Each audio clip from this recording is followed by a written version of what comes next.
तो hey everyone, आप सभी का फिर से स्वागत है मेरे चैनल क्रेजी एक्सप्लेनर में। तो आज हम फिर से आ चुके हैं बुक ऑफ एस्पर का एक नया एपिसोड लेके। तो जिसने भी पिछले वाला एपिसोड नहीं देखा तो जाके पहले वो देख लिए, और जिसने देख लिया तो शुरू करते हैं आज का ये वाला एपिसोड। सो एपिसोड की स्टार्टिंग में हमें इनर सेक्ट कॉम्पिटिशन के मुख्य युद्ध क्षेत्र को दिखाया जाता है, जहाँ पर वेनरेबल जी और ग्रैंड मास्टर अपनी अपनी जगह पर खड़े हैं, जबकि सेक्रेटर जी हुई आधिकारिक रूप से प्रतियोगिता की शुरुआत की घोषणा करता है। और ये सुनते ही मैदान में उपस्थित सभी शिष्य उत्साह से भर जाते हैं। तुरंत ही एक कठोर मुक्का सीधा एक शिष्य के मुंह पर लगता है, जो उसे एक ही प्रहार में बेहोश कर देते हैं। योद्धा पल भर में ही समाप्त हो जाता है, और ये शक्तिशाली प्रहार करने वाला योद्धा और कोई नहीं बल्कि कुई लेंग है, जो एक समय पहले गायब हो गया था, लेकिन अब वो वापस आकर और भी अधिक शक्तिशाली बन चुका है। घोषक ऐलान करता है, तीसरे क्षेत्र के 8वें युद्ध का विजेता इनर सेक्ट डिसाइपल कुई लेंग। और इसी जीत को देखकर अन्य शिष्य चिंतित हो जाते हैं और आपस में ही फुसफुस करने लगते हैं, अरे नहीं, ये तो कुई लेंग है। सीनियर ब्रदर लिन फेंग भी एक ही बार में इसका शिकार बन गए। दोनों एक ही स्टार पे थे, फिर भी कुई लेंग बिना किसी समस्या के जीत हासिल कर ली है। पर एक अन्य शिष्य कहता है, कुई लेंग इतने वर्षों तक अंतर्ध्यान रहा, मगर अब वो और भी ताकतवर हो चुका है। ये तो अविश्वसनीय है।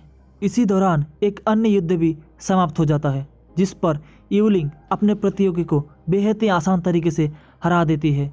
घोषक ऐलान करता है, चुनौती के 7वें युद्ध की विजेता है यूलिंग।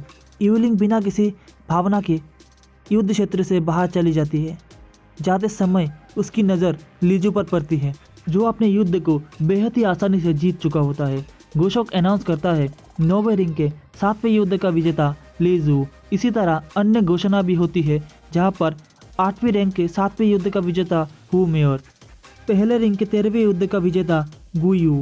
गुयू के विजय सुनते ही हु मेयर मुस्कुराती है और कहती है, सीनियर ब्रदर गुयू अविश्वसनीय से बहुत ही ज़्यादा शक्तिशाली है, उनकी विजय बिल्कुल ही उचित है। दूसरी तरफ दिखाया जाता है कि गुयू अपने युद्ध में कई शिष्यों को एक ही साथ हरा चुका होता है। उसका अगला प्रतियोगी उसकी ये भयानक शक्ति देखकर तुरंत समर्पण कर देता है और कहता है, सीनियर ब्रदर मैं हार मानता हूँ। और जैसे ही घोषणा करता है कि इस मैच का विजेता गुयू, मगर वो देखता है कि गुयू बिना किसी दया के उस शिष्य का सीना चीर देता है और उसे वही मार देता है, जो देखकर घोषणा आक्रांत चिल्लाता है और कहता है, तुम। लेकिन गुयू अपने अंदर से एक अंधकार ऊर्जा विसर्जन करता है और ठंडे स्वर में कहता है, इस लड़के को पहले इस रिंग में एंटर नहीं करना चाहिए था। एक कमज़ोर व्यक्ति को इस युद्ध क्षेत्र में कदम रखने का कोई भी अधिकार नहीं है। और डर के मारे घोषक चुप हो जाता है और बस एक घोषणा करता है कि पहले रिंग के 14वें युद्ध का विजेता गुयू, अगला प्रतियोगी सामने आओ। और जैसे ही अनाउंसर के मुंह से अगले प्रतियोगी का नाम सुनते हैं, सारे के सारे डिसाइपल बेहद ही ज़्यादा घबरा जाते हैं, लेकिन कोई भी उसके समक्ष लड़ने की हिम्मत नहीं दिखाता और सब हार मान लेते हैं। इसीलिए घोषक आधिकारिक रूप से घोषणा करता है कि पहले रिंग के अंतिम विजेता गुयू। लेकिन गुयू फिर भी अपना किलिंग इंटेंट रिलीज कर रहा होता है, जिसके कारण सारे के सारे डिसाइपल वही बेहोश हो जाते हैं। फिर हमारा सीन वहाँ पे चेंज होता है, 8 के 8 रिंग्स दिखाया जाता है और अब प्रतियोगी के प्रथम चरण का समाप्त हो चुका होता है और दूसरे चरण का प्रारंभ होता है। घोषक एक संदूक लेकर सामने आता है और कहता है, आज केवल 5 श्रेष्ठ शिष्य चुने जाएंगे।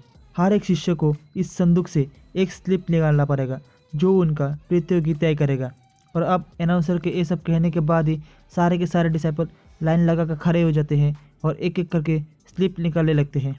तभी दिखाया जाता है कि एक शिष्य एक स्लिप निकालता है और घबराहट में कहता है, एल्डर मुझे 5th रिंग मिली है। तभी एल्डर चिंतित होता है और तभी दिखाया जाता है एक भारी हाथ उस शिष्य के कंधे पर पड़ता है। फिर हमें दिखाया जाता है ये कोई और नहीं बल्कि गुयू है। गुयू अपने हाथों पर स्लिप को दिखाते हुए कहता है, तुम्हारा प्रतियोगी मैं हूँ। और जब उसको पता चलता है कि उसका ओपोनेंट गुयू है, तो वो बहुत ही ज़्यादा घबरा जाता है और घबरा कर उससे दूर हटता है और कहता है, सीनियर ब्रदर गुयू मैं अपनी हार मानता हूँ, मुझे माफ़ कर दो। लेकिन गुयू उसकी एक भी बात नहीं सुनता और इसे अपने एक हाथ का इस्तेमाल करके बीच में से काट देता है, जिसकी वजह से पूरा का पूरा एरिया खून से सन जाता है। और जो देखकर बाकी सारे के सारे डिसेबल बहुत ही ज़्यादा घबरा जाते हैं। लेकिन हमें दिखाया जाता है कि उसके बीच में हुमेर मुस्कुरा रही होती है लेकिन घोषक क्रोधित होकर कहता है, प्रतियोगिता अभी स्टार्ट भी नहीं हुई है। गुयो उसकी बात को इग्नोर करते हुए और ठंडे स्वर में कहता है, मुझे फ़र्क नहीं पड़ता, और अपना किलिंग इंटेंट रिलीज कर रहा होता है। तो अभी ये सब सुन के अनाउंसर भी क्या कर पाता, तो वो बाकी सब डिसाइपल से कहता है, बाकी के युद्ध जारी रखो। फिर हमें हुमेर का सीन दिखाया जाता है, जो कि अपनी मन ही मन सोचती है वो ग्रैंड एल्डर का सबसे फेवरेट स्टूडेंट है, इसीलिए कोई भी एल्डर उसे फेस नहीं कर सकता। फिर हमें एक और डिसाइपल को दिखाया जाता है, जो कि पूछ रहा होता है कि चौथे रिंग में उसका प्रतियोगी कौन है। तो एल्डर घोषणा करता है, तुम्हारा प्रतियोगी हुमेर है। और ये सुनने के बाद शिष्य बहुत ही ज़्यादा खुश हो जाता है और मुस्कुराने लगता है। फिर हुमेर रिंग में आगे बढ़ती है और हंसते हुए कहती है, इतने हंस क्यों रहे हो, जल्दी आकर मुझसे लड़ो। शिष्य स्माइल करता है और आगे बढ़ते हुए कहता है, चिंतित मत करो सीनियर सिस्टर, मैं आ रहा हूँ। बाहर बैठे केलोंग धीरे से बोलता है, ए लोमड़ी फिर से अपनी चाम टेक्निक का इस्तेमाल कर रही है। और मैदान में खड़े होकर हुमेर एक सुरीली सी आवाज़ में कहती है, जूनियर ब्रदर वह करे क्यों हो, आगे आओ ना। फिर वो डिसाइपल्स मुस्कुराता है और जोश में आकर आगे बढ़ता है और कहता है, ये रहा मेरा स्पेशल अटैक, वूप अटैक। तुरंत ही उसे अपनी गलती का एहसास होता है और वो अपने मुंह से लाल टपकते हुए कहता है, नहीं नहीं, मेरा मतलब द ड्रैगन क्लॉ। हंसते हुए वो हुमेर के ऊपर हमला करती है, मगर हुमेर जैसे ही गिरने का नाटक करती है, वो तुरंत ही उसके पास आकर कहता है, आउच जूनियर ब्रदर। वो उसके करीब जाती है और उसके होठों की तरफ अपना होठ झुकाती है, जो देखकर वो दूसरा डिसाइपल अपने लाल टपकाते हुए कहता है, सीनियर सिस्टर, और उसे किस करने के लिए जाता है। फिर तभी उसे कुछ रियलाइज होता है और वो कहता है, अरे नहीं, और उसकी आंखें खुली की खुली रह जाती है, क्योंकि हुमेर अपने सकिंग टेक्निक का इस्तेमाल करके उसकी बॉडी के सारे यंग एनर्जी चूसने लगती है। थोड़ी देर बाद हमें दिखाया जाता है कि उस लड़के के बॉडी के सारे यंग एनर्जी सूख चुकी है और अब वो और उसकी बॉडी कंकाल की तरफ सूख जाती है और वहीं पे गिर के मर जाता है। फिर अनाउंस करता है कि चौथे रिंग की विजेता हुमेर। और इसी के साथ आज का हमारा ये वाला एपिसोड यहाँ पे पूरी तरह से खत्म हो जाता है। वीडियो अच्छी लगे वीडियो को लाइक कर देना, चैनल पे नए हो चैनल को सब्सक्राइब कर देना गाइस, प्लीज़ एक कमेंट कर देना गाइस। तो गाइस मिलते हैं किसी नेक्स्ट वीडियो में, बाय बाय गाइस।